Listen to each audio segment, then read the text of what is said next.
Hello and welcome to Amberger Smackdown. I'm your host J. Christoph Amberger, and we're here to talk perspective. I couldn't help but noticing that a few days ago the Dow Jones Industrial Average surpassed 13,000 for the first time ever and is surging past 13,200 right now. My innate modesty and moderation kept me from rubbing in just how on the money I had been calling for a Dow 13,000 by May, right after the big Shanghai surprise market drop in February. After all, I work in an industry that is enamored with forecasting failure, collapse, gloom and doom, especially when America, the dollar, or the American stock indexes are concerned. When I started working back in 1988, my fellow editors in the financial publishing business had just started to call the 1987 Dow correction a crashette. They were warning their readers of the big one that was just ahead, because the dollar was either clearly overvalued or, of course, demising, or then again too high. Stocks were too expensive, too cheap, had no earnings, or at any rate were just about to correct. My colleagues like to take a page or two out of the playbook of Nostradamus or any other apocalyptic visionary of the old fire and brimstone school of medieval Christian thought, for that matter. That's not restricted to the old gold bug and hard asset crowd either. Many of these are almost too quiet right now, to be honest. I assume some of them still have Y2K egg on their faces. But thanks to Al Gore, Sheryl Crow, and other pop culture personalities, the yearning for prescribed virtue and purchased indulgences to weasel out of divine retribution is now as secular and mainstream as you can get. It's no longer Noah's flood, but global warming that's threatening the sons of man with wet feet and waterlogged wallets.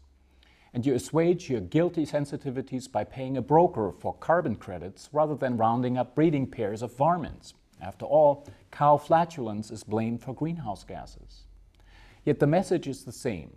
Repent and pay, sins forgiven while you wait, souls shriven with your organically grown fair trade cappuccino, as long as you don't ask too many questions. But while global warming and intelligent design are leveraging the scientific method to bring each respective message across, many of my colleagues in the financial advisory industry prefer an approach that reminds me a bit of how clipping services used to work.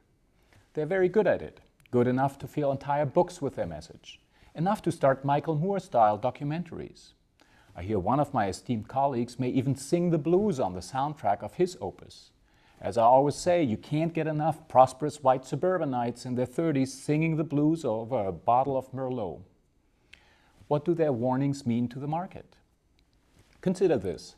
Thinking back, there may not have been a single month in my 19 years of publishing that one colleague or another wasn't advising against buying at the top, which was a Dow at 2,000, 3,000, 7,000, 10,000, and just again last week.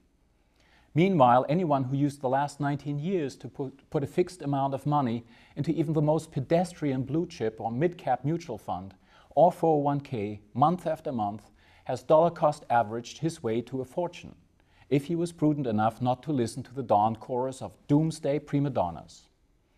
But should you start listening now with a Dow closer to 14,000 than to 12,000?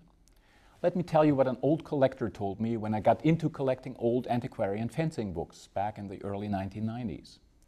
When I balked at paying what I considered to be an uncomfortably high price for a particular tome, then that was a few $100, he told me that occasions like these rarely come around, that the amount I considered high now would seem like a pittance 10 years ahead, and that a month in financial discomfort beat a lifetime of kicking yourself for missing the opportunity.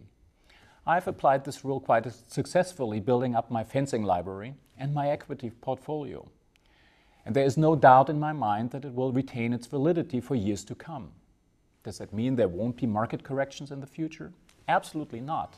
But risk can be managed by anyone with half a brain and an interest in coming out on top. For TaipanFinancialNews.com, I'm J. Christoph Amberger, wishing you a profitable week.